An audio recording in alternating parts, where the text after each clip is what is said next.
অনেক অনেক ভালোবাসা। আমি জানি না আমার চেয়ে বয়োজ্যেষ্ঠ কেউ আছেন কিনা এখানে, কিন্তু যেহেতু পরিবেশটা খুবই আন্তরিক, আমি সকলকে তুমি বলেই সম্বোধন করছি। আজকে যারা যারা বক্তব্য রাখছিলেন আমি শুনছিলাম, সবাই তাদের শিল্প চর্চাকে বা এই শিল্পের প্রতি তাদের প্যাশনকে তাদের নিজেদের জীবনের সঙ্গে রিলেট করছিলেন। আমি যাদেরকে এখানে আমন্ত্রণ জানিয়েছি তারা প্রত্যেকেই নিজ নিজ ক্ষেত্রে একেবারে সাফল্যের শীর্ষে উঠেছেন, এ নিয়ে কোনো সন্দেহের অবকাশ নেই। আমি যে দিকটা তোমাদের খেয়াল করতে বলবো সেটা হচ্ছে, দেখো, প্রত্যেকে তাদের চর্চাকে তাদের জীবনের সঙ্গে রিলেট করেছেন। কোনো শিল্প চর্চা করতে গেলে আমার যেটা মনে হয়েছে, বা ছোটবেলা থেকেই এই বিশ্বাসটাই আমার মধ্যে ছিল, এটা কোনো শৌখিনতা নয়, এটা কোনো ফ্যাশন শো নয়, এটা আমি, এটাই আমি। সোহিনীর কাছে নাটকটাই হোক, ওকে যখন তোমরা মঞ্চে দেখেছো বা বিভিন্ন অভিনয় দেখেছো, দেখলে খেয়াল করবে ওই নাটক। আবার যখন আমি অগ্নিকে মঞ্চে বলতে দেখি বা রেডিওতে বলতে দেখি, আরে ওটাই ওর মধ্যেই আছে, এটা আরোপিত কিছু নয়।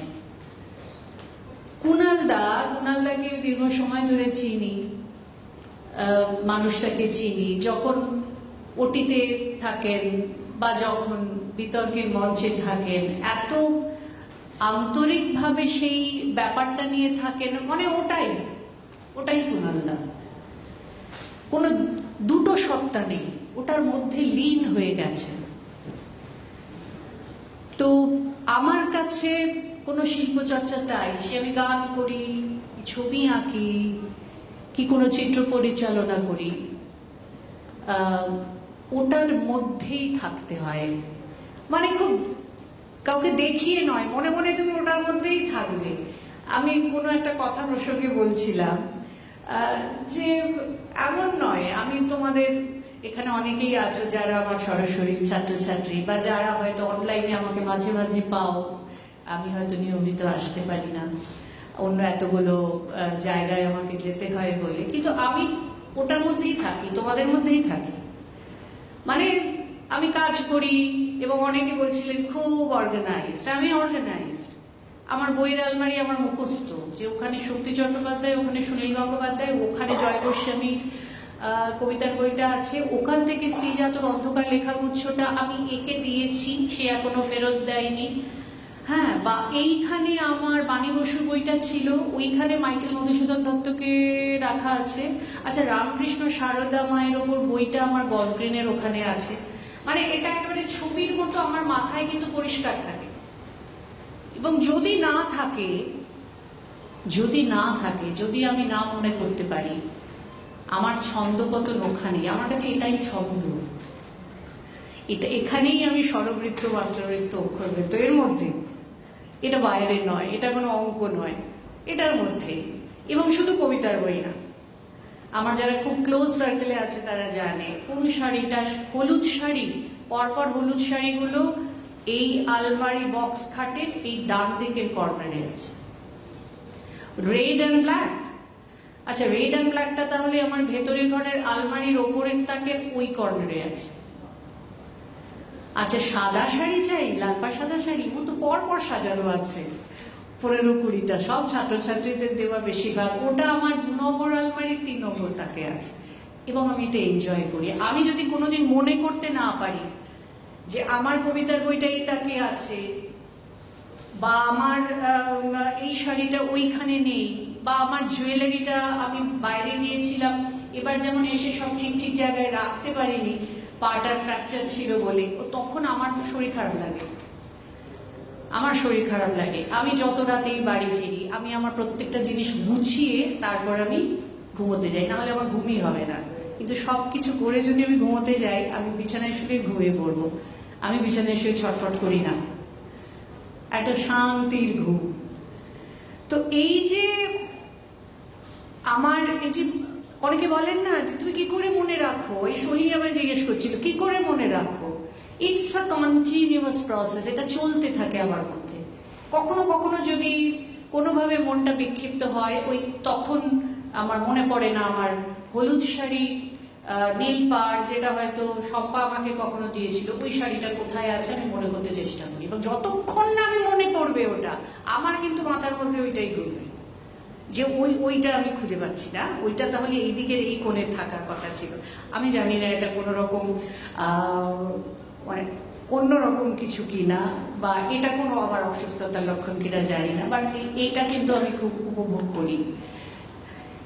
এই যে চলা, এই যে ধরো কবিতা, প্রথম কথা এখানে যারা যারা বলেছেন অনেকের সাথে আমার খুব মিলের কারণে যে আমিও কিন্তু শুনে শিখেছি, দেখে শিখেছি। হ্যাঁ, এবং আমি সবাইকেই গুরু মানি, সবাইকেই গুরু মানি। আমার যখন আবৃত্তির আসরে আমি ছোটবেলায় গেছি, এই ধরো ৭৮, ৭৯, ৮০, ৮১, ৮২ Rabindra Sadan, academy of fine arts, এইসব জায়গায় কখনো বাবা মার সাথে, পরবর্তীকালে যখন বড় হচ্ছি বন্ধুদের সাথে যখন গেছি, আমি ওই প্রেক্ষাগৃহে বসে থাকতাম পেছনের দিকে, আর আমি শিখতাম গৌরীদি কিভাবে উচ্চারণ করছে, আমি শিখতাম প্রদীপদা কিভাবে মাইক্রোফোনটা ব্যবহার করছেন, আমি শিখতাম যে পার্থদা কিভাবে অডিয়েন্সটা, দর্শককে নিচ্ছেন, আমি শিখতাম শাওলিদি কিভাবে ভয়েস কন্ট্রোল করছেন, এবং সেগুলো আমি বাড়িতে এসে করতাম।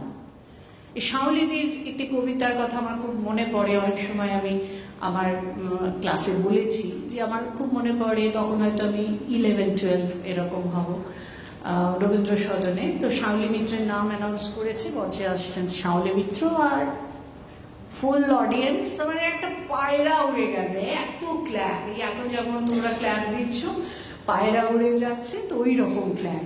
তো তখন তো অতটা যে শাওলিদি, অতটা যে সৌম্যমিত্র, যত বড় হয়েছি তত তো তাদের কাজগুলো জেনেছি, বুঝেছি, আর তখন তো এত সুযোগ ছিল না। তখন বাবা মা বেরোচ্ছেন সৌম্যমিত্রের কোনো নাটক দেখতে, ফিরে এসে তারা আলোচনা করছেন, আমি হয়তো একটু একটু শুনতে পাচ্ছি, তখন তো আমার সেভাবে দেখার সুযোগ ছিল না। আর একটু বড় হওয়ার পর বাবা মা আমাকে নিয়ে যাচ্ছেন সেই সব নাটক দেখতে বা সেই সব আবৃত্তির আসরে। তো এটা আমার মনে আছে যে নাম অ্যানাউন্স করার পরে প্রচন্ড ক্ল্যাপ আর পায়রা উড়ে যাচ্ছে। তো সেই মনের মধ্যে তখন কি হচ্ছে, তখন তো আমি একটু একটু আবৃত্তি করছি, স্কুল বৃত্তে আমার নামটা পরিচিত, ফুচকাওয়ালারা জানে কবিতা দিদিমণি, তখন আমি ধীরে ধীরে পরিচিত হচ্ছি, কম্পিটিশন স্কুল থেকে যাচ্ছি, স্কুলের জন্য প্রাইজ আনছি, তারপরে যখন উচ্চ মাধ্যমিক পড়ছি, লেথুন কলেজে আমি উচ্চ মাধ্যমিক পড়েছি, তো সেখান থেকে যাচ্ছি, আমি প্রাইজ আনছি। তো আমার তখন মনের মধ্যে যে আমিও আবৃত্তি করতে পারি কিছুটা, আমার আবৃত্তি মানুষের ভালো লাগছে, বাড়িতে পুরস্কারগুলো জমছে, কত বই পাচ্ছি, তখন বই পুরস্কার হিসেবে দেওয়া হতো। তো আমার মনে মনে ছিল যে বাবা, এত পরিচিতি, এত ভালোবাসে মানুষ, শাওলিদির আবৃত্তি একটা অন্যরকম করতালি। তখন মনে মনে হচ্ছে যে কোনোদিন আমার নাম এরকম যখন মাইক্রোফোনে বলবে, আমি কি কোনোদিন এরকম হাততালি পাবো? এই হচ্ছে শুরু, আমি চার্জ হতে থাকলাম ভেতরে ভেতরে, যে কোনোদিন এই যে একটা এক্সট্রিম জায়গায় পৌঁছচ্ছে। মেয়েদের চোখ আজ চকচকে ধারালো, নেচে নেচে ঢেউ তোলা, নাচের নেশায় দোলা, মিশকালো অঙ্গে কি চেক নাই, মৃত্যুর মৌ তাতে বুধ হয়ে গেছে সব, রমণীয় মরণেতে ভেদে নাই। হে দিহাই দিহাই, হে দিহাই দিহাই। এই যে শাওলিদি বললেন, আমি তো বাড়িতে এসে সারাক্ষণ ওই দরজা বন্ধ করে হেই ডিহাই ডিহাই করে চলেছি। আমার বাবা মা বুঝতেই পারছেন যে কি হলো। হ্যাঁ, আমার তখন কিরকম মনে হচ্ছে, বাবা কি কোথায় নিয়ে যাচ্ছে কণ্ঠ, কোথা থেকে আবার কোথায় নামছে, কোথায় মানে কণ্ঠস্বরের একেই কি তাহলে মডুলেশন বলে? আমি তো জানি না। আমি তো, আমার কাছে তখন শুধু বোধহয় দেবদুলাল বন্দ্যোপাধ্যায়ের একটা বই ছিল তখন, ওনার প্রকাশনায়, তার মধ্যে কিছু কিছু ওই লেখা ছিল কিভাবে স্বরক্ষেপণ করবে, কিভাবে উচ্চারণ করবে, অনেক গ্রামাটিক্যাল কথা লেখা ছিল। তো সেগুলো মাঝে মাঝে পাতা উল্টাতাম, খুব যে একটা ইন্টারেস্টিং লাগতো, কখনো কখনো লাগতো, কখনো কখনো লাগতো না। কিন্তু ওই যে ওই হেই যে হাই, ওটা আমি বাড়িতে খুব প্র্যাকটিস করেছিলাম, যে ওই ওই রেঞ্জে গলাটা আমি উঠিয়ে নিয়ে যেতে পারি কিনা। এবং যখন কবিতাটা বলছেন, তোমাদের যাদের যাদের মনে আছে, হাওয়াই দ্বীপে যায়নি দক্ষিণ সমুদ্রের কোনো দ্বীপপুঞ্জে, শুধু ঘাসের ঘাগরা পরা নাচে লোনা হাওয়ার দাপটে দাপটে, হ্যাঁ সেই হিল্লোল, ওই যে একটা আফ্রিকান একটা বুনো একটা এই ব্যাপার শাওলিদির ওই কথার মধ্যে, হ্যাঁ ওই সেই পুরো সেই ভাইব্রেশন, এইখানে হচ্ছে ভাইব্রেশন।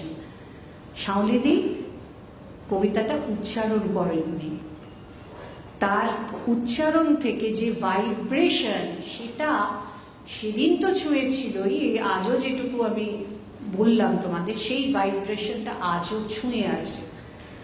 তো এই যে ভাইব্রেশন, এই যে মডুলেশন, এই যে উচ্চারণ, এই অনেকে বলার মধ্যে দিয়ে দিয়ে বলছিলেন, এ সবগুলোই কিন্তু আমার শুনে শুনে শেখা। শুনলাম মানে শুনলাম, ভুলে গেলাম, ওটা নিয়ে আর ভাবলাম না, তা নয়। এটাই ছিল যে যখন আমি কিছু শুনেছি সেটা নিয়ে বাড়িতে এসে ভেবেছি। তার কারণ কি, যেটা শুনেছি সেটা আমার মনের কোথাও একটা জায়গা করে নিয়েছে, যেটা শুনেছি সেটা আমাকে কোনোভাবে প্রভাবিত করেছে, বা ওটা আমার একটা প্যাশনের জায়গা, আমার ভালোবাসার জায়গা, যে কারণে আমি বাড়িতে এসে নিজে ওটা চেষ্টা করেছি।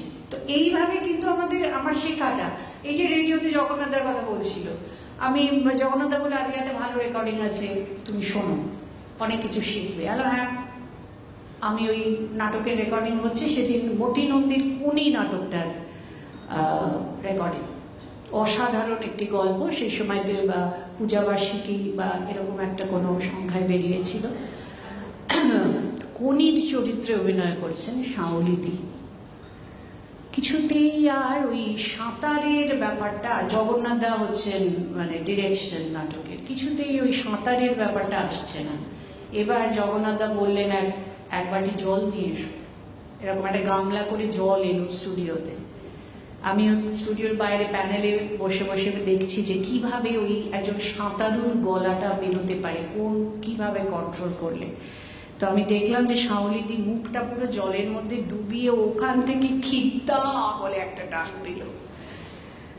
সে যে কি অনুভূতি তোমাদের কি বলতে পারি। তো এইভাবে ওই এফেক্টটা, এটা কিন্তু জগন্নাথের মাথায় এলো যে সাঁতার কাটতে কাটতে যখন খিদ্দাকে ডাকছে, তখন ওই গামলার জলের মধ্যে মুখটা রেখে ও ডাকলে ওই এফেক্টটা আসবে। কিন্তু সেটা তো আবৃত্তির ক্ষেত্রে হতে পারে না, সেটা ধরো অডিও ড্রামা বা সেটা যখন তুমি রেডিও মিডিয়ামে শুনছো সেখানে হতে পারে। এখানে একটা প্রসঙ্গ একটু বলি, যে আবৃত্তিতে কতটা নাটক থাকবে সেটা কিন্তু আমাদের বোধ, পরিমিতি বোধের ওপর দিয়ে সেই মার্জিনটাকে ঠিক করতে হয়, লক্ষণ রেখাটা। এইটুকুই আমি নাটকটা করব, এর বাইরে নয়। সেটা কিন্তু শিখিয়ে দেওয়া যায় না, সেটা তোমাদের ব্যক্তিগত বোধ, শিক্ষা, গ্রুমিং, এই সব কিছুর উপর নির্ভর করে। কারণ যেহেতু দুটো মানে শাওলিদির নাটকের কথাটা বলছিলাম, হয়তো তোমাদের মনে হতে পারে এরকম একটা কোনো সিচুয়েশন, এই নাটকটা করা, এটা আবৃত্তির ক্ষেত্রে হয় না। প্রত্যেকের আলাদা আলাদা বাউন্ডারি আছে।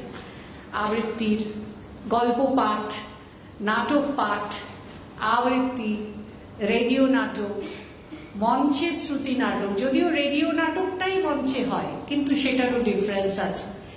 ফিল্ম অভিনয়, যাত্রার অভিনয়, প্রসেনিয়াম থিয়েটার, এই সব কিছুর কিন্তু নিজস্ব একটা রুলস আছে, যেটা শিল্পীরা নিজেরা নিজের বোধ থেকে তৈরি করেন। আমি যেমন করেছি যে আমি এতটাই করব, এর বেশি আমি করতেই পারি, কিন্তু তার বেশি আমি করব না। এবারে ছোট অনেক কথা, দেখো এতগুলো জেনারেশনকে সামনে থেকে দেখেছি, এত সিনিয়র মানুষের সঙ্গে কাজ করেছি, মোহরদি, সুচিত্রাদি, সলিল চৌধুরী, মান্নাদার আমি নিউ ইয়ার কালীবাড়ির অনুষ্ঠান এক মঞ্চে, ফার্স্ট হাফ আমি, সেকেন্ড হাফ মান্নাদা। এখন ভাবতেই কেমন লাগে, তখন আমি কত জুনিয়র। তার সলিলদার ইন্টারভিউ করছি এইচএমভি স্টুডিওতে। তো এই যে প্রত্যেকটা সাক্ষাৎকার, তাদের সঙ্গে প্রত্যেকটা মিটিং বা মেশা, প্রত্যেকটা দিদির সঙ্গে প্রত্যেকটা ক্লাস, দিদি মানে সুচিত্রাদির কথা বলছি, প্রত্যেকটা ক্লাস থেকে আমি শিখেছি, প্রত্যেকটা ক্লাস থেকে। সেদিন জয়তীর সঙ্গে রিহার্সাল করছিলাম, তো জয়তীকে বলছিলাম, একদিন দিদি ক্লাসে এসে বললেন যে আজকে আমি তোদের কিছু শেখাবো না, তোদের আমি শোনাবো। তুমি ভাবো, সুচিত্রা মিত্রের মতো একজন ব্যক্তিত্ব, তিনি এসে বলছেন যে আজকে ক্লাসে কিছু শেখাবো না, শোনাবো। আমরা তো থ্রিল, মানে দিদি গান শোনাবেন ক্লাসে, আমাকে কিছু শিখাতে হবে না, মানে শেখাবেন না, শোনাবেন। তারপর দিদি গান ধরলেন, যেটা তখন আমি ক্লাস 12 বা ফার্স্ট ইয়ার। পরে মনে হয়েছিল কোনো কারণে হয়তো দিদির খুব মন খারাপ, কোনো কারণে হয়তো ব্যক্তি জীবনে অসম্ভব কোনো টানাপোড়েনের মধ্যে বা দোলাচলের মধ্যে আছেন। দিদি গান ধরলেন, দিনও যায় রে বিষাদে দিনও যায়, রবীন্দ্রনাথের গান। দিদি গেয়ে চলেছেন চোখ বন্ধ করে, আর এখানে যারা স্টুডেন্ট আমরা ধরো 25-30 জন, সবার চোখ দিয়ে জল পড়ছে, সবার চোখ দিয়ে জল পড়ছে। পরে ভেবেছিলাম যে দিদি গাইলেন, হতে পারে নিশ্চয়ই দিদির খুব মন খারাপ ছিল, ক্লাস নেননি, দিদি গাইলেন। তো গানের মধ্যে দিয়ে কি অদ্ভুত একটা ক্লাস নিলেন, এইরকম ক্লাস তো হয় না। এতগুলো 30টা ছেলে মেয়েকে নাড়িয়ে দিলেন ক্লাসটা দিতে গিয়ে, সবার চোখ দিয়ে ওইভাবে জল পড়ছে। তার মানে দিদির প্রতিটা উচ্চারণ কোথায় গিয়ে ধাক্কা দিচ্ছে, যে প্রত্যেকে ওই রকম চোখ দিয়ে ঝরঝর করে জল পড়ছে। কেউ তো আপসেট নয়, তার আগেই তো সবাই হই হই করছিল, হাসছিল, গল্প করছিল। তাহলে একটা মানুষের উচ্চারণ, মগ্নতা, তার উচ্চারণের ব্যঞ্জনা, তার উচ্চারিত কণ্ঠ থেকে যে ধ্বনি বেরোচ্ছে, তার ভাইব্রেশন কোথায় গিয়ে নাড়া দিচ্ছে আমাদের। প্রত্যেকের তো আলাদা আলাদা মন, তাহলে প্রত্যেকের চোখ দিয়ে এভাবে জল পড়ছে। তো বাড়িতে এসে ফার্স্ট ইয়ারের বেতন কলেজে সেই মেয়েটা অনেক ভেবেছিল, এবং ভাবতে ভাবতে এটাই মনে হয়েছিল যে উচ্চারণ শুধু পরিষ্কার করে উচ্চারণ নয়, উচ্চারণের মধ্যে দিয়ে একটা ছবি, উচ্চারণের মধ্যে দিয়ে মানুষের অনুভবকে ছোঁয়া, উচ্চারণের মধ্যে দিয়ে, ধ্বনির মধ্যে দিয়ে সেই ভাইব্রেশনটা তৈরি করা। এই যে সোহিনী বলছিল না মঞ্চে উঠে এই যে করি, এটা আমার পরে ও বলার পর মনে হলো, আমাকে একবার আমাদের নবনালন্দার ক্লাসে অরিজিৎ বলেছিল, আচ্ছা তুমি সেদিন বলছিলে তোমার কি হাতে কিছু লেখা ছিল? আমি মানে আমি হাতে কি লিখে লিখে তুমি? আমি হাতে না, তুমি এইরকম এরকম করে দেখছিলে কি হাতের দিকে? এইটা হচ্ছে পাওয়ার আমার, যে দাঁড়িয়ে যখন এই যে ব্যাপারটা, এই জানি না এটা নিজে থেকে হয়ে যায়, এইটা আমার পাওয়ার। এই পাওয়ারেই রামনগর, মাঠপাথার, বন্দরে তৈরি হও কার ঘরে, জলে নিধি চিরআধার তৈরি হও কার বাছা, জোটে নিদু শুকনো মুখ তৈরি হও ঘরে ঘরে, ডাক পাঠায় তৈরি হও জোট বাঁধো, মাঠে কিষান করে মজুর, নাও জওয়ান জোট বাঁধো। এই মিছিল সব হারার সব পাওয়ার, এই মিছিল প্রতিভার যশোদামান রক্তবীজ, এই মিছিল অনাথিনীর চোখের জল এই মিছিল, শিশুহারা মাতা পিতা অভিশাপে এই মিছিল, এই মিছিল সব হারার সব পাওয়ার এই মিছিল। হও শামিল, হও শামিল, হও শামিল, হও শামিল। এই যে পাওয়ার, তুমি যখন মঞ্চে উঠবে সে তোমার পাই ভাঙুক, তোমার হৃদয় ভাঙুক, এই পাওয়ারটা নিয়েই তোমায় উঠতে হবে। এটাই জীবন। এটা কোনো শৌখিনতা নয়, এটা কোনো ফ্যাশন শো নয়, এটা জীবন, এটা রক্ত, এটা ঘাম, এটা মজ্জা। কোনো শিল্প চর্চা যদি সিরিয়াসলি সেইভাবে করতে হয়, ওই যে কবিতাটা আছে না, মিশে যেতে হবে তার মধ্যে, রক্তের মধ্যে, হাড়ের মধ্যে, ঘামের মধ্যে, সর্বোপরি ভালোবাসার মধ্যে মিশে যেতে হবে, না হলে শিল্প সৃষ্টি হবে।